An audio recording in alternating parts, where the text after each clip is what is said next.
Welcome to Night Chemistry, your candlelit refuge beneath the stars. Here we mix gentle science with soothing storytelling to guide you into restful sleep. Tonight's journey is a detective mystery tale entitled The Case of the Whispering Quicksilver. Find a comfortable position, soften your breath, and let your thoughts dissolve like mist in moonlight. Prologue, The Singing Thermometer. City Museum of Natural Philosophy, 3:17 a.m. A sliver moon glow spilled through stained glass skylights, painting the marble floor in kaleidoscopic puddles of cobalt and gold. The vast hall of instruments, usually humming with school groups and amateur historians, stood silent except for the soft tick of a regulator clock and the distant hiss of a ventilation duct. Arthur Langley moved like a shadow between display cases, lean frame wrapped in a charcoal gray overcoat, gloved fingers cradling a pocket torch. He paused before the newest attraction, a 17th century Florentine thermometer nicknamed the Silver Heart. Clear glass, slender neck, bulbous reservoir, filled, legend claimed, with mercury distilled so pure it reflected a candle flame twice. But tonight the metal inside wasn't reflecting anything. It swirled, dark and cloudy, as though a storm brewed within the glass. And from that storm came a sound, barely audible yet unmistakable, a layered, breathy whisper that prickled the hairs on Langley's neck. Venite, ascoltate, Italian. Come listen. The curator's note had said staff were hearing voices. Arthur had assumed exaggeration born of nerves. Now he wasn't so sure. He drew closer. On the lacquered plinth lay an evidence bag of tiny silver droplets, mercury that had somehow escaped the sealed instrument and pitted the walnut stand below. A troubling clue. Elemental Hg didn't leak without help. Langley straightened, eyes drifting to the vast mirrors lining the hall. Part of Baroque optics exhibit. In the nearest pane, faint foggy fingerprints curved into shapes eerily reminiscent of chemical notation. HCl2, SnCl4, fragments of equations half smudged by an invisible hand. Somebody had touched those mirrors with gloves dusted in reagent powder. And done it recently. A soft footfall echoed. Arthur pivoted, torch raised, only to see Dr. Lili Kozar arriving through the side door, spectrometer case slung over one shoulder, raven hair pulled into a neat braid. "Arthur," she whispered, careful not to disturb a hush. Air quality sensors outside spiked again. Mercury levels 10 times baseline. If that thermometer is leaking, it isn't doing it alone.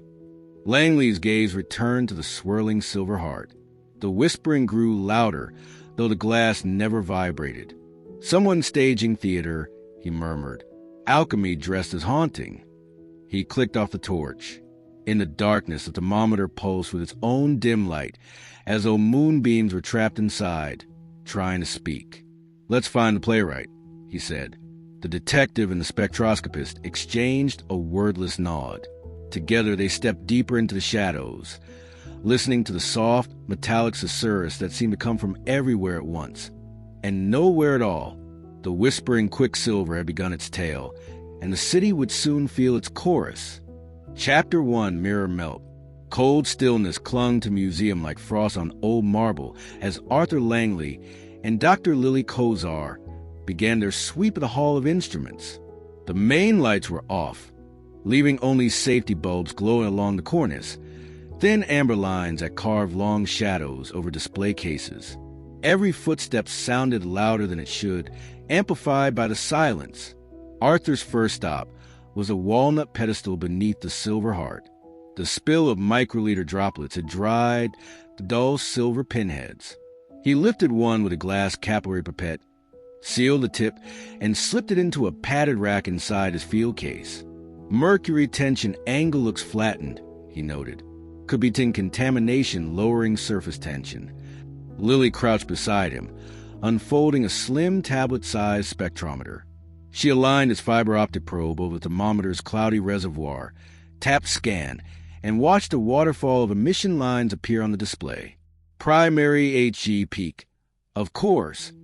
But satellite spikes at 185 nanometers and 194 nanometers suggest stannous chloride. Your 10 theory holds. Arthur nodded, then aimed his torch toward the nearest mirror wall. Oily smears shimmered where wandering flashlight beams met glass. Up close, he could read them, single-stroke chemical glyphs, reversed by reflection yet unmistakable. Someone had dabbed HgCl2, SnCl2, even a partial solubility equilibrium, as if the mirror were scratch paper during a hurried experiment. "These aren't fingerprints," he murmured. "They're notes. And recent," Lili said. "Moisture still beads at the edges." Arthur traced a cloth-covered fingertip over one formula. The smudge left a streak that reeked faintly of vinegar and chlorine. He sniffed, frowned. Aqua regia residue. Whoever was here tried dissolving an alloy. Probably failed, given mercury's volatility. A dull plink cracked the silence. Both turned. A half-meter beyond the thermometer, a decorative barometer, mid-Victorian, gilt-framed, had developed a new hairline fracture across its curved glass. Inside, the fine column of silvery fluid dropped, then recoiled like a startled snake. A second later came a whisper, not from within the barometer, but from the air itself, curling around their ears like wind through keyholes. "Hear us." Less than a word, more than a breath. Lili's gaze hardened. She toggled her mini-pump, drawing an air sample into a collection vial. "Let's quantify that." As she worked, Arthur scanned the floor. Between display cases ran a faint, silvery ribbon, mercury so thin it resembled spilled solder. It snaked toward the staff-only corridor, leading backstage to the museum's defunct planetarium. "Trail to follow," he said quietly. They advanced, avoiding the liquid thread. Inside the corridor, the smell shifted, metal edged with floral damp like wet ivy on wrought iron. Langley's torch picked out more mirroring symbols on framed archival photos. Charts of vapor pressure curves, now defaced with handwritten corrections. Halfway down, an emergency exit had been wedged open with a rubber doorstop. Cold night air rolled in, pushing loose papers across the tiles. Arthur swept a beam over them. Stage lighting cue sheets, ticket stubs, and a playbill titled The Theater of Transmutation. Feats of Living Metals by Remio Versit. Versit. Arthur tasted the name. He performed mercury mirror tricks on the cabaret circuit a decade ago, claimed metals could sing when freed. Lili sealed her air vial. He's moved from magic to environmental hazard. Arthur pocketed the playbill and left us plenty of breadcrumbs. Behind them, the whisper rose again, now a layered drone vibrating the window panes. Tiny droplets on the floor quivered, as though responding to an invisible tuning fork. Lili's spectrometer bleeped, mercury vapor spiking higher. "Levels are climbing," she warned. If Versit drilled microvents in the HVAC, we're inside his instrument. Arthur's jaw tightened. "Then we silence it before the city hears the encore."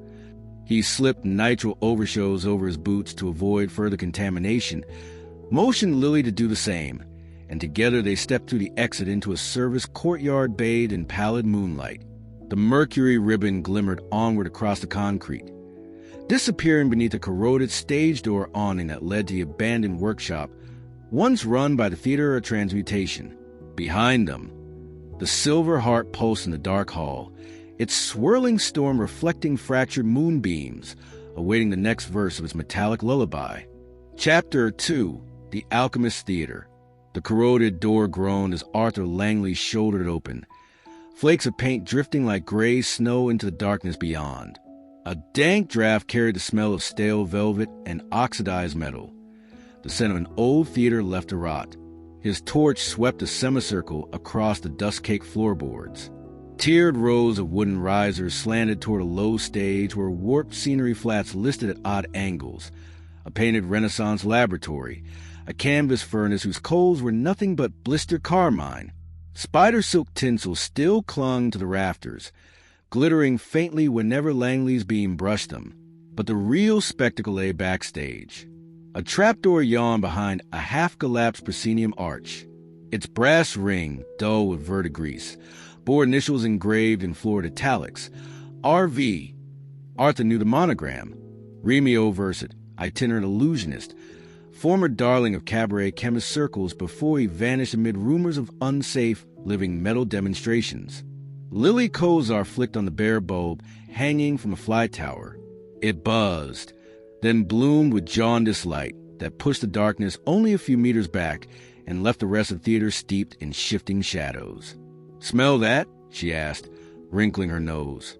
Arthur inhaled. Beyond the musk of mold and old grease paint was a sweeter undernote. Bitter almond and cloves. "Chloride salts," he murmured. "Tin again, maybe antimony."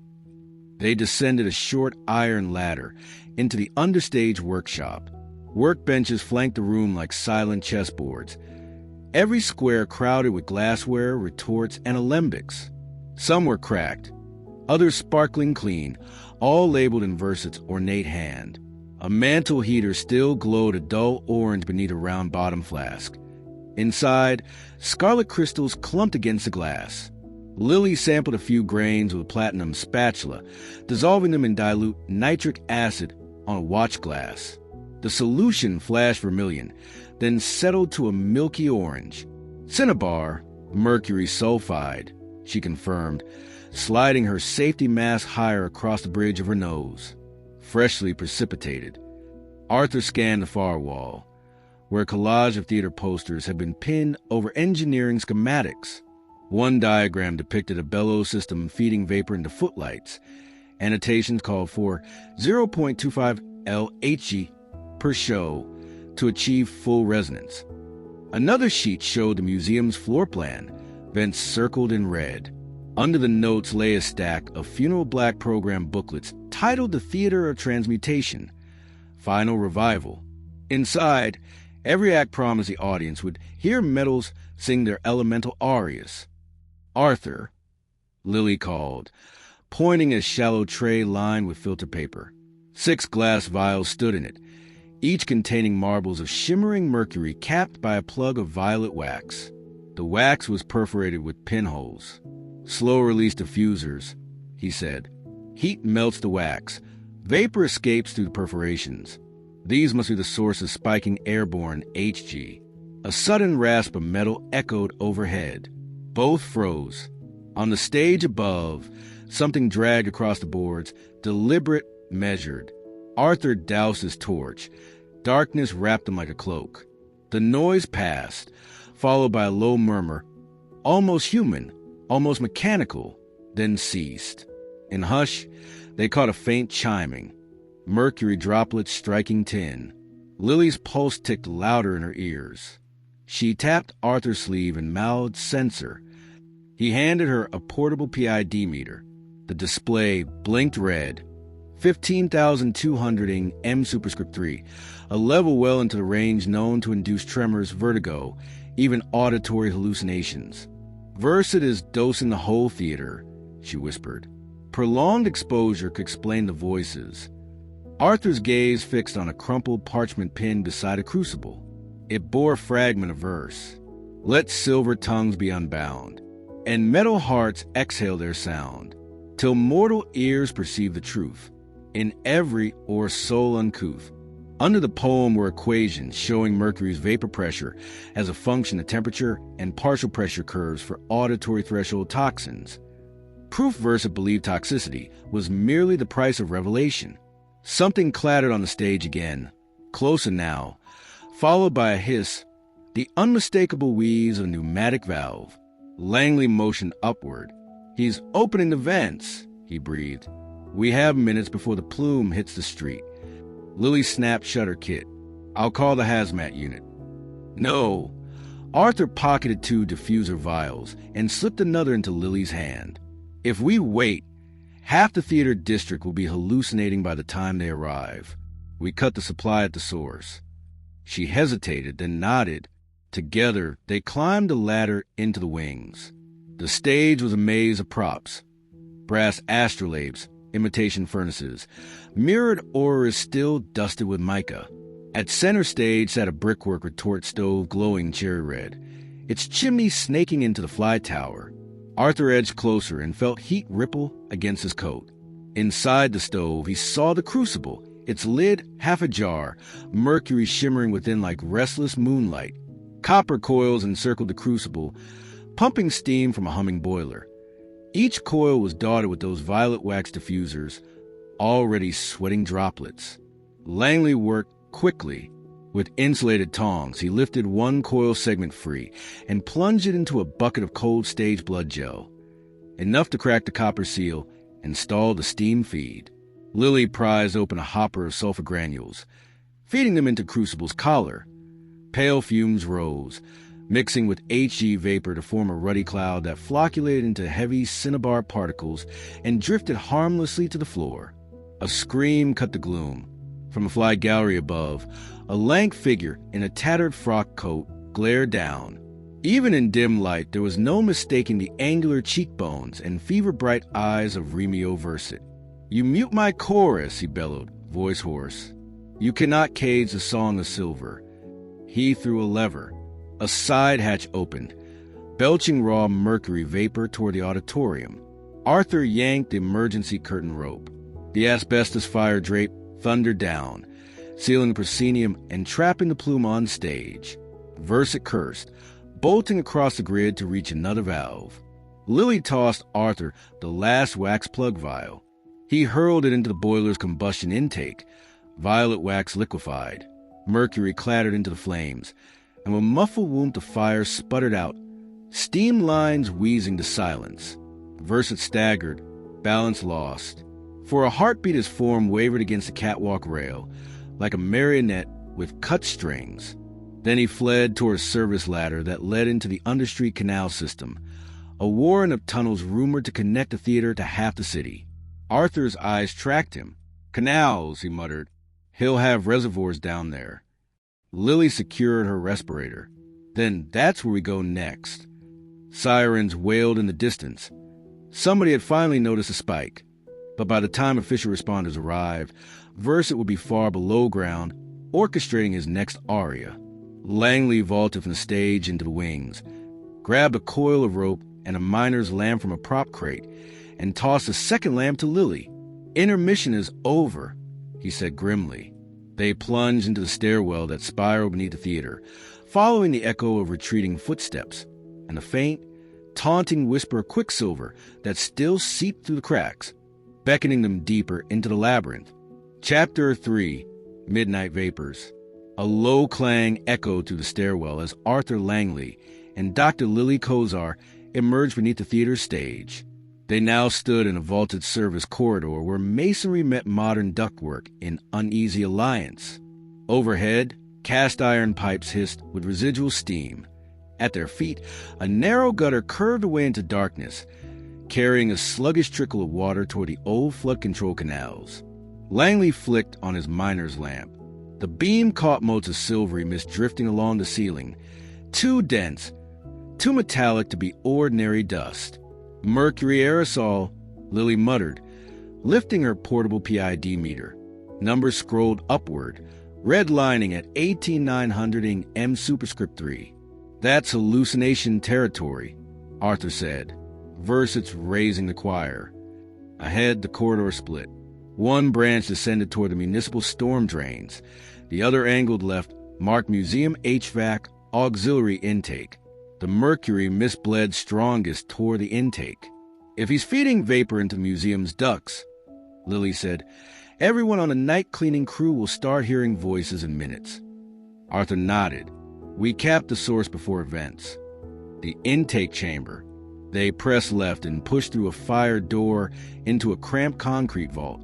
A centrifugal fan, rigged with improvised copper coils, thrummed like a cathedral organ. At the fan's throat hung 4 glass bubblers filled with shimmering mercury.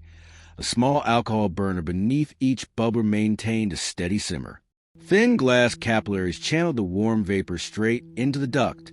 Lili inspected the makeshift boiler. "He's fractionating, running the aerosol through tin chloride solution first. That stabilizes the droplet size, so it floats instead of condensing." "A singing fog," Arthur said. "Ingenious and homicidal." Working fast. He shut the gas taps of the burners while Lili preloaded a syringe with saturated sulfur solution. She injected each bubbler. The mercury inside dulled to brown sludge as Cinnabar began precipitating. Arthur clamped the duct and popped the fan's breaker. The turbine sides whined down, fading to a sullen click. Silence reclaimed the vault. Briefly, a new sound rose behind them, the clatter of metal boots on ladder rungs. Arthur wheeled, lamp slicing the dark. On a mezzanine walkway 8 meters up, Remio Versick glared over the railing, eyes ablaze in lamplight. His coat was smeared with vermilion dust, and a crude respirator dangled around his neck like a discarded amulet. "You dull-eared parasites," he hissed. "Can you not hear the aria these atoms yearn to sing?" He hurled a brass lever. A secondary valve snapped open overhead, dumping a pressurized wash of mercury vapor straight into the chamber. The mist burst across Arthur's lamp beam, a quicksilver storm swirling toward their lungs. "Respirators," Lili shouted. They sealed their masks as the fog thickened. Arthur dragged a CO2 fire-suppressant hose from the wall and blasted the valve with an icy jet. Liquid CO2 flashed to snow, chilling the metal until frost crusted its seams. Mercury vapor condensed against the frozen plate like rain on winter glass, dripping to the floor where Lili showered it with powdered sulfur. Scarlet flecks of fresh cinnabar bloomed across the concrete. Above, Versick cursed and fled along the mezzanine. A hatch slammed. His footsteps faded upward toward the canal galleries. Arthur scanned the vault. The vapor plume had thinned but not vanished. He flipped open a maintenance map, bolted to the wall. A red scribble, Versick's hand again, linked the mezzanine hatch to Canal Transfer Tunnel B. "Next Axdown River," Arthur said. Lili's PID meter chimed. Levels dropping below 2000 in M superscript 3. Still dangerous, but no longer hallucinogenic. "Fans dead, bubblers neutralized," she confirmed. "Museum airflow is safe for now." Arthur coiled the CO2 hose. "Then we follow the maestro before he finds a bigger stage." Into the sluiceways. They climbed the mezzanine ladder, burst through the hatch, and entered a cavernous brick passage reverberating with distant water. Sodium arc lamps flickered every 20 meters, painting the tunnel in jaundiced pools of light. A metallic whisper floated back along the corridor, not from the ductwork now, but from Versick himself. He was chanting, voice echoing against wet stone, words tumbling like broken Latin. With each syllable, tiny globes of mercury rolled from a perforated pouch at his belt, spattering across the bricks and spinning into the gutter. "He's seeding the runoff," Lili realized. "Open canals will aerosolize the droplets when they hit the drop shafts." Langley retrieved a vial of crystalline iodine from his coat, their last rapid-fix reagent. Iodide precipitates quicker than sulfur. "We dust the channel, trap his trail, then cut him off at the main spillway." Lili nodded, snapped chem lights, and tossed him ahead. Ultraviolet glow lit the mercury spheres with ghost blue halos. Together they sprinted, scattering iodine across the gutter. Where violet crystals met silver beads, brown mercuric iodide flashed into existence, immobilizing the droplets and marking the path with rust-red scars. Far ahead, Versick rounded a bend, his silhouette strobing in the failing lights. He glanced back, saw the crimson trail, and let out a strangled laugh. "Even blind, the world will hear them," he screamed, voice cracking to a cough. Arthur caught the glint of a switch box on the wall beside the fugitive. Floodgate 3, manual override. If Versick pulled that lever, thousands of cubic meters of canal water would surge through the tunnel, flushing mercury sludge into the open river. "Not tonight," Arthur growled. He slid to one knee, drew his collapsible grapnel, and hurled it down tunnel. The claw snagged a rusted pipe above Versick's head. Arthur yanked, wrenching the pipe loose. It dropped like a guillotine, smashing the override housing and showering sparks on the wet floor. Versick stumbled, skidded on his own mercury beads, and crashed against the railing, just as Arthur and Lili closed a distance. Lockdown. Versick struggled, eyes wild, hands dripping silver. "They must sing," he rasped. "Only then will you understand." Arthur pinned him against the bricks. I understand toxic encephalopathy well enough. Lili cuffed the illusionist's wrists with lab-grade zip ties, then wiped a smear of mercury from his temple. Her glove touched clinical. Your audience would have paid in neural damage, not enlightenment.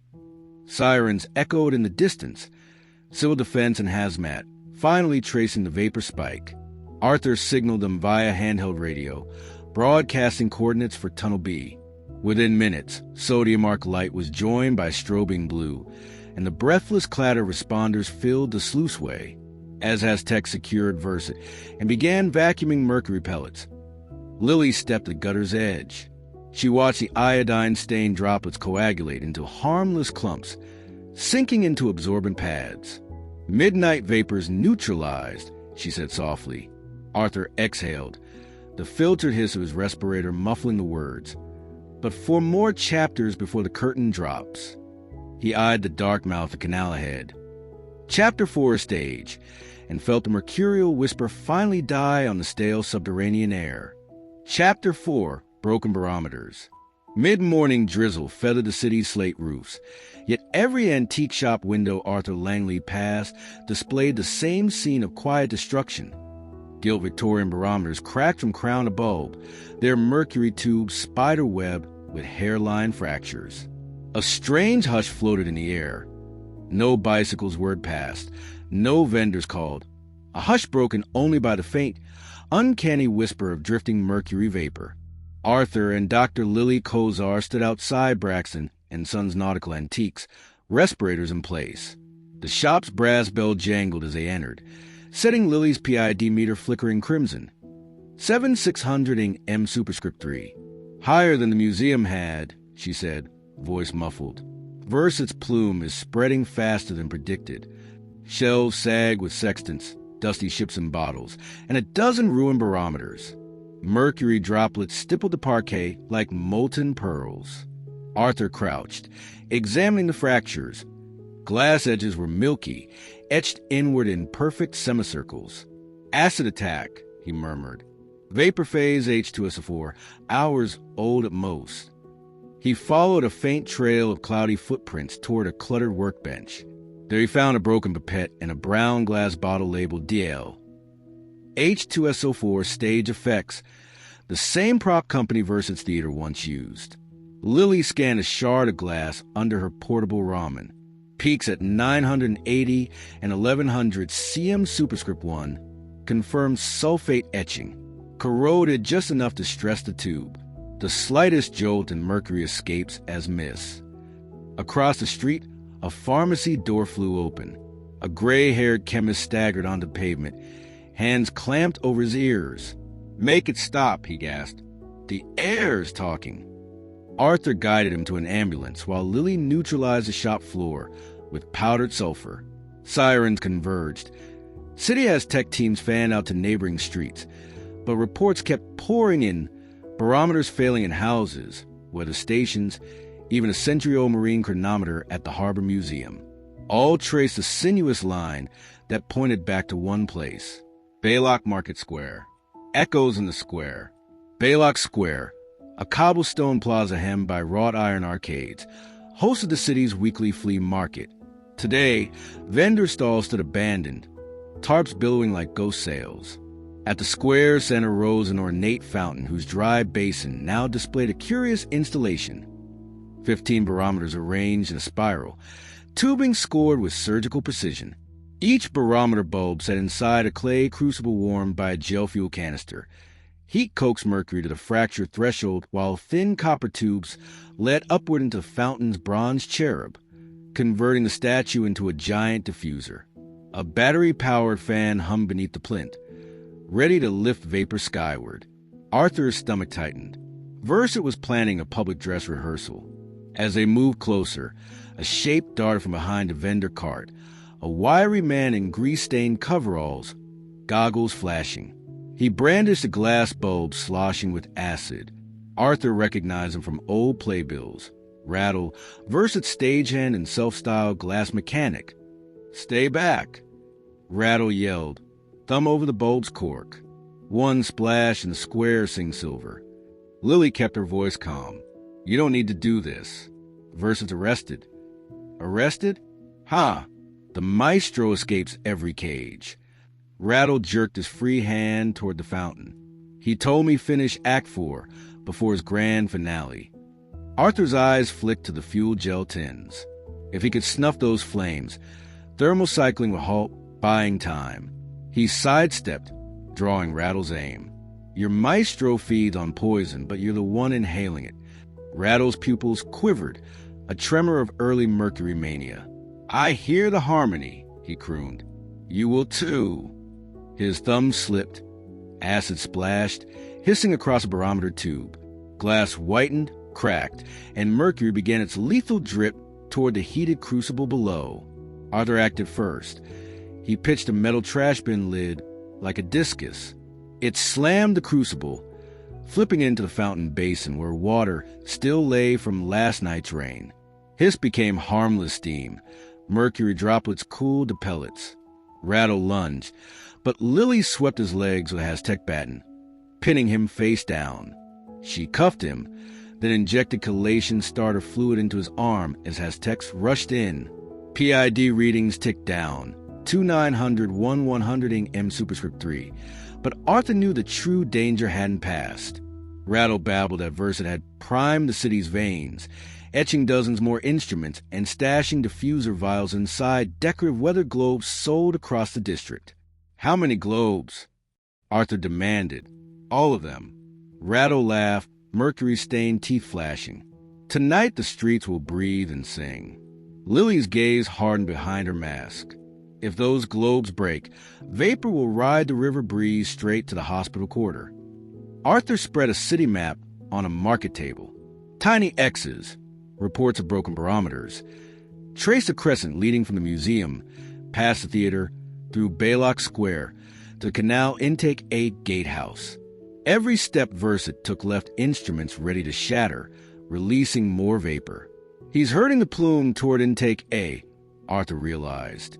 From there, HVAC fans carry it through half the downtown grid, schools, apartments, the children's ward. Lili pointed southeast. Intake A feeds directly into Canal 7.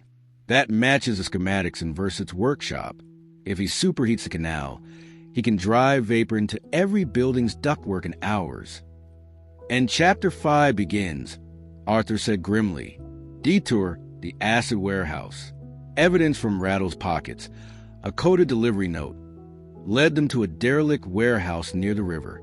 Inside, wooden crates stenciled acid, handle upright, lay gutted. Dozens of syringe-like acid droppers were missing.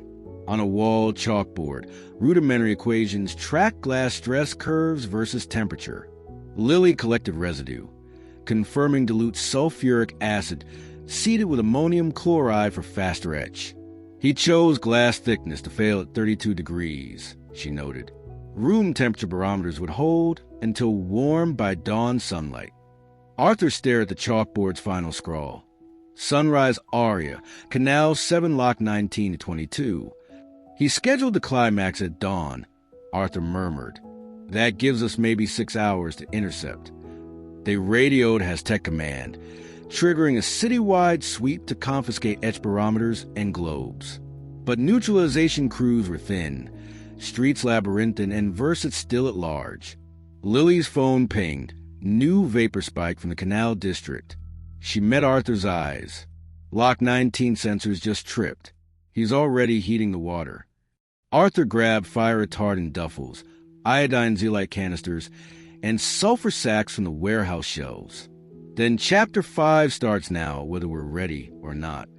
Transition to the canals. Blue strobes flashed across Baylock Square as Aztecs dismantled the fountain diffuser, carting broken barometers into sealed drums.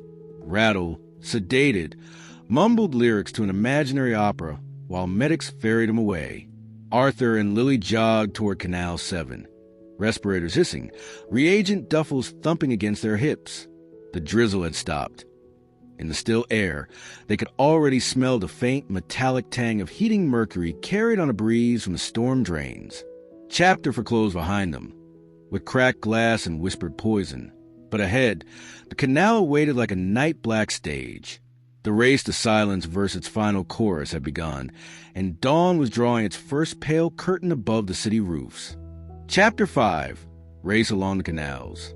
Moonlit mist curled over the surface of Canal 7, like frost smoke from a fractured mirror. The narrow waterway, once a proud artery of the city's flood control grid, now carried only ankle-deep runoff and the echoes of distant pumps. Its brick walls, glazed from a century of seepage, reflected the amber glow of scattered service lamps into swirling ribbons across the dark water. Arthur Langley crouched on the concrete apron at Lock Gate 19, tightening the straps of a faded life vest that smelled faintly of mold and hydraulic oil. Beside him, Dr. Lili Kozar snapped fresh COHG cartridges into her twin respirator filters, then sealed the mask against her face with practiced efficiency. Their earlier skirmish in the intake chamber, barely an hour ago, had ended with Remio Versit in Aztec custody. But if Chapter 4, Broken Barometer, had taught them anything, it was that Versit's conspirators were as Quicksilver slick as their idol. One of those conspirators, an ex-stagehand with the improbable nickname Rattle, had slipped a mercury glass ampoule into the Aztec van's exhaust manifold. Vapor alarms screeched. The driver skidded. Versit seized the chaos, fleeing into Canal system with a duffel bag of remaining diffusers. Now he was upstream, hell-bent on finishing his aria, by force venting the entire underground river of mercury fog through the city's storm overflow fans. Lili checked her handheld PID for 100ing M superscript 3 and climbing. "He's heating the reservoirs," she said, voice muffled by the mask. "Vapor sealing's going to hit lethal in 35 minutes. Arthur eyed the lock gate's battered maintenance skiff, a flat-bottomed aluminium sled, barely 5 meters long, engine missing. He slung a coil of rope and a duffel of reagents aboard. "We pulled old school," he said. "No combustion, no extra turbulence to stir the clouds." Lili cocked an eyebrow. "Since when are you a gondolier?" "Since tonight." He vaulted in, steadied the craft, and offered a gloved hand. She stepped aboard, and together they pushed off into the silent flow. Vapor lines. The skiff glided under a low brick arch.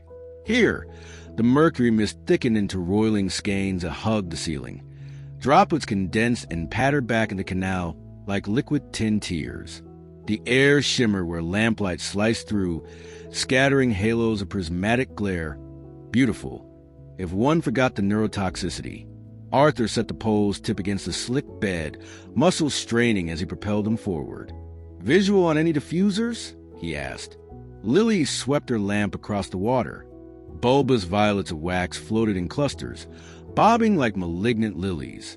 Each cluster was tethered by fishing line to a submerged heating coil powered by portable battery packs jammed into wall recesses. He's tried to turn the canal into a continuous still. She unhooked the grappling hook and snagged the nearest cluster. With a scalpel, she slit one wax bulb open. Inside, mercury glistened. She plunged the bulb into a bucket of cold sulfur slurry.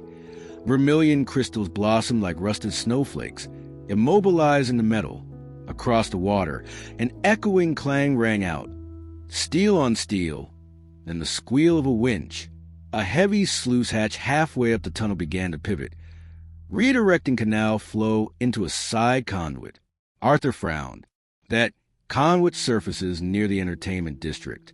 He's routing mist to open air. He angled the skiff toward a narrow maintenance ledge. "I'll climb, jam the hatch, keep neutralizing those floaters." While Lili scooped and sulfur-fixed bulb after bulb, Arthur scaled corroded rungs set into the wall. At the hatch gear, he wedged a steel drip pin between pawl and cogwheel. The winch shrieked, teeth grinding, then halted. Water pressure roared against the half-open gate, hissing like a cornered snake. A ripple of mocking laughter drifted from the shadows ahead. Arthur's lamp caught Versit on a metal platform, face streaked silver under his cracked respirator. Duffel at his feet.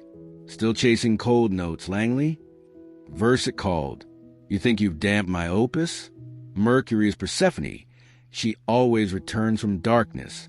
Arthur clamped the drift pin harder. "You're poisoning an entire ward to prove a metaphor." The curtains down. Versat's eyes glittered. Curtains rise. Audience breathes. That is theater. He kicked a switch. An array of electric coils beneath the waterline flared white-hot, and within seconds a canal surface boiled in shimmering fractals. Arthur felt a wave of heat and panic. He's flashy evaporating the mercury. Lili shouted from the skiff. Arthur, reagent drop now. The crimson wave. Arthur vaulted back aboard, the skiff rocking. He ripped open the duffel of reagents.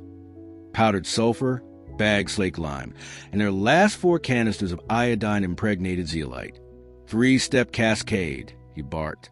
Iodine to trap, lime to raise pH and slow volatilization, sulfur for final lock. Lili scattered the iodine zeolite across the water. Purple plumes erupted as mercuric iodide formed, sinking in clotted sheets. Arthur followed with lime. The canal water foamed chalk white, cooling the surface and deactivating Versat's heating coils. Finally, twin scoops of sulfur dust spiraled like golden fog, settling on the purple-white sludge and turning it a deep, inert maroon. PID dropped. 1700, 850, 290 in M superscript 3. Lili exhaled relief. Levels safe for short exposure. Versat shrieked above them, hurling diffusers like grenades. Wax bulbs splashed bob, but each landed in the alkaline, sulfur-rich slurry and fossilized into harmless cinnabar lumps. Arthur pulled the skiff beneath Versat's platform. Overhead, the illusionist yanked a lever tied to an overhead hoist. A canvas sack bulging with mercury waste swung downward, pendulum-like, ready to crash onto the deck. If that sack burst in the slurry, hundreds of fresh grams would go airborne before neutralization could catch up. Arthur kicked open a storage locker in the skiff's bow, searching. Flare gun, rope ladder, emergency double-barrel net launcher. He seized the launcher, loaded its weighted net, and fired. The mesh ballooned upward, entangling the sack mid-arc. The rope snagged on a wall cleat, jerking the sack to a halt and ripping it from Versat's hoist. It dangled, swaying intact. Versat cursed and turned to flee, but Lili was already scaling the platform side ladder, her athleticism sharpened by anger. She tackled him at the top. They crashed onto the grating. Versat flailed, hands smeared with Quicksilver, but Lili twisted his arm into a compliance lock, zip-tied him with chemical-resistant cuffs, and peeled away his ruined respirator. Enough mercury residue gleamed on his skin to add a sallow sheen to already tormented eyes. "You stole their song," he rasped. Lili met his gaze through her mask. "I gave them peace." Lock Gate 20. Sirens pulsed somewhere upstream. Has tech support, this time with full escort, was sweeping canal entrances sector by sector. Arthur secured the sack of waste, then signaled with a high-intensity strobe. Minutes later, 2 inflatable response dinghies buzzed toward them, engines coughing gently under silencer hoods to minimize aerosol agitation. A lieutenant, in full level B gear, stepped onto the skiff. PID reading, 120ing M superscript 3 and falling. Containment looks solid. We'll sluice the slurry into drum tanks for rotary kiln vitrification. Arthur nodded. Mind the side con with its sluice C. He wired coils in there too. He glanced at Versat, face slack, energy spent, and gamiculation kit. His blood mercury's off the charts. Lili wiped her gloves on a decking pad. That leaves Chapter 6. Arthur arched a brow. The Precipitate? She tapped her tablet. A schematic of Cinnabar dock, an abandoned freight spur where Versa had allegedly hoarded barrels of solvent-suspended HG for his finale. He planned a public grand chorus at dawn. We've 3 hours. Arthur rotated his sore shoulders, adrenaline ebbing. Then we keep moving. As Aztecs ferried Versa away and secured siphon pumps to suction the maroon slurry, Arthur and Lili guided their battered skiff downstream. The poles splashed echoing through tunnels now quiet. No whispers, no silver dirge, only the drip of safe, inert cinnabar settling into plastic drums. Above, first hints of dawn brushed the ventilation grills. But the city slept on, unaware of how close its lungs had come to singing Mercury's lethal lullaby. The chase along the canals was over, the orchestra silenced. Yet one final curtain remained to fall.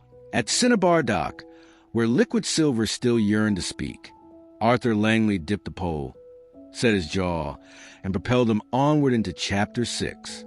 Chapter 6, Cinnabar Precipitate. Gray dawn smeared the skyline when Arthur Langley and Dr. Lili Kozar guided their battered skiff out Canal 7 and into the river's industrial tributary. Ahead, Cinnabar dock brooded against the mist, abandoned warehouses, rust-striped cranes, and a concrete quay littered with forgotten drums. Every surface glimmered under sodium lamps as though dusted by frost. But the shimmer wasn't ice. It was mercury, pooled in rivulets encrusted in dull metallic films. Two Aztec vans idled a safe distance back, ventilation stacks gulping filtered air. Their crews waited for Langley's signal. No one would step onto that quay until the detective and the spectroscopist confirmed how much toxic silver still lurked inside. Lili adjusted the sensor wand clipped to her sleeve. "Airborne Hg at 95 nanograms," she murmured through her respirator. Low, but the ground-level readings spiked with every gust. Liquid reservoirs must be sheltered. Arthur's gaze locked on a corrugated shed at the dock's far end, the only building whose door stood ajar. A trail of crimson footprints led out of it, stained by earlier iodine neutralizations. Verse had said nothing about accomplices, he said, voice low. Yet someone's been in there within the hour. They disembarked, boots crunching over crushed cinnabar pellets that Aztec scouts had scattered along the approach. Each step released a faint chalky puff. The air smelled of sulfur and wet steel. Inside the shed, sunlight cut through broken roof panels, painting bars of gold across stacked oak barrels. Labels had peeled away, but embossed rings around their bungs bore the alchemical glyph for mercury. Dozens of violet wax diffusers dangle from overhead hooks like malignant lanterns, swaying whenever the river breeze slipped through the gaps. Lili scanned a barrel with handheld XRF. 700 liters each, she said. If even one ruptures, the vapor load would dwarf everything we contained. Arthur pulled a pry bar from his pack. We can't move them. They'll slosh. We solidify on site. The neutralization gear lay ready. Pressurized canisters of powdered sulfur, sacks of lime, and 2 collapsible foam generators designed to blanket chemical spills. Arthur keyed his radio. Prep Cinnabar foam, Formula Delta 2. Aztec to perimeter. We're going in. Static flickered. Then a panicked shout. Contact left. Hostile in respirator. Gunmetal clanged. The channel went dead. Arthur spun. At the shed's doorway stood a woman in a soot-grayed trench, respirator lenses reflecting dawn's pallor. In her gloved hand, she cradled a crude thermal lance, a ceramic tube glowing white-hot at the tip, connected to an oxygen tank slung like a bandolier. Melt droplets still hissed along the floorboards where she tested the beam. "Step back," she said, voice filtered and flat. "These barrels are a choir, and I'm their final conductor." Lili raised her palms. "You're inhaling poison. Turn off the lance, we can detox." "No detox," the woman hissed. "The city will listen. Versus law demands it." She swung the lance toward the nearest barrel. The searing tip-licked oak. Acrid smoke curled, and wax diffusers overhead began to sweat. Arthur's hand tightened on the pry bar. A direct tackle would jostle the barrels. Too risky. He glanced at the foam generator's nozzle 6 meters away, half loaded with sulfur slurry. Distance was marginal, but the expanding foam could douse both lance and open staves before vapor erupted. He shifted a step right. The woman tracked him, lance snaking an arc of incandescent orange. Oak cracked where the beam grazed. Viscous mercury seeped, instantly vaporizing against the heat. Lili seized the moment.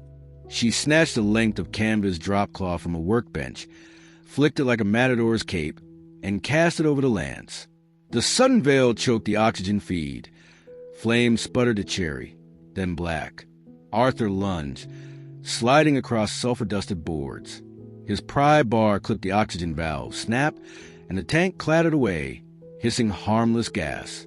He wrested the lance free, while Lili used mercury-absorbent pads to stem the tiny silver rivulet crawling across the floor. Their attackers staggered back, goggles fogged with rage. "You deaf fools!" Metals sing. You smother their voices. Lili tightened a chemical-resistant zip tie around the woman's wrists. "They also destroy lungs, kidneys, and minds," she answered. "Opera's over." Outside, has tech responders regained comms. 2 had bruises but no major injuries. Arthur radioed for stretcher transport and a double chelation kit. Then he and Lili turned the barrels. The crimson foam. Neutralization followed strict choreography. Drill the bung, insert the sulfur foam lance, inject lime buffer, and vent through carbon selenide scrubbers. Barrel by barrel, they replaced shimmering fluidity with thick scarlet sludge, mercury sulfide heavy enough to stay put even in a hurricane. The process was relentless. Sweat gathered beneath respirator seals. Sulfur dust caked their coveralls. Yet as each barrel cooled, PID readings fell 60 nanograms, 40, 20. By the time the final drums settled, dawn clouds had parted, and sunlight spilled unbroken to the ruined ceiling without shimmering distortion. Arthur keyed his mic. Cinnabar dock neutralized. Repeat, all mercury converted to stable HES. Begin drum sealing for kiln vitrification. He let the bar fall, exhaustion prickling every nerve. Lili removed one glove and traced a finger across a patch of fresh cinnabar foam, leaving a clean streak of concrete beneath. "From liquid menace to solid monument," she said softly. "Strange what a little sulfur can do." Sirens receded. Tech crews rolled biohazard drums up the gangplank. Medics loaded the wounded conspirator, identified as Versa's former prop master, into an ambulance already humming with chelating 4 pumps. Far upriver, a dawn bell tolled. 9 o'clock. Arthur leaned against a defunct crane stanchion, breathing filtered air that finally smelled only of river and rust. 300 years ago, he mused, miners called Cinnabar dragon's blood. Fitting. Lili peeled away her respirator. And dragons, once slain, stay silent. She studied the dock. Barrels inert, diffusers boxed, foam crust already hardening to brick red. We'll need weeks to clear every trace, but the city can wake without the whisper in its lungs. Arthur's lips curved into a tired half-smile. Then we owe it a coda. Tea, perhaps? Somewhere without mirrors. She laughed. A light, human sound after hours of respirator hiss. And no barometers. They walked toward the street, tech team saluting as they passed. First sunlight gilded broken window panes, turning cinnabar dust into sparkling embers. For the first time since midnight, the air was quiet. No metallic susurrus, no phantom chorus. Only gulls crying over the river and the steady rumble of containment trucks. The silver heart thermometer would sit silent behind its new filters. The city's antique shops would mend their cracked glass. And Versit, awaiting trial, would hear only the clink of steel bars, no aria of living metals. But Arthur Langley knew elements never truly slept. Somewhere, another alchemist would chase forbidden notes. And when that whisper rose again, he and Lili would be listening, armed with science, sulfur, and a city's worth of fresh respirators. Epilogue, Silver Heart, Silent City. Late summer twilight settled over the City Museum of Natural Philosophy like violet silk. The air clear at last of every toxic murmur. In the Hall of Instruments, the Silver Heart now rested behind a double-walled quartz shield. A discreet filtration column purred inside the pedestal. An engraved plaque warned of Mercury's beauty and its bite. Arthur Langley stood a few paces back, hands clasped behind his coat. The thermometer's liquid core, once a whirling storm, shone placid and mirror-bright. It reflected the chandelier's glow without a single clouded swirl, as though the metal, too, exhaled in relief. Footsteps approached. Dr. Lili Kozar joined him, carrying 2 paper cups of ginger tea from the new cafe in the West Wing. Her lab coat was replaced by a charcoal cardigan, though a faint Cinnabar stain still clung to one cuff, a red badge of the night's work. "Filters are reading baseline," she said, offering the cup. "No vapor, no whispers." Arthur accepted it, inhaling steam scented with honey. The curators asked whether the display should stay public.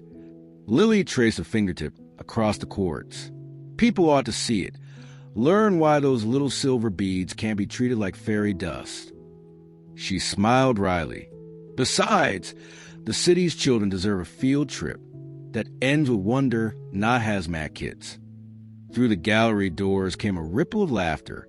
A group of school kids, bright badges flashing under LED lights, gathered around a docent who explained centrifugal barometers. Their voices rose carefree, a sound that only hours earlier would have dissolved into terrified hush. Arthur watched them, then turned back to the Silver Heart. Versatile raiment is set for Monday. Rattle and the prop master are both in detox. Doctors are hopeful. "Hopeful," Lili echoed, weighing the word.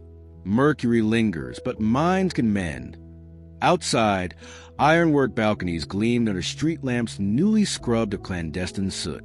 Canal 7 ran dark and quiet beneath reinforced grates.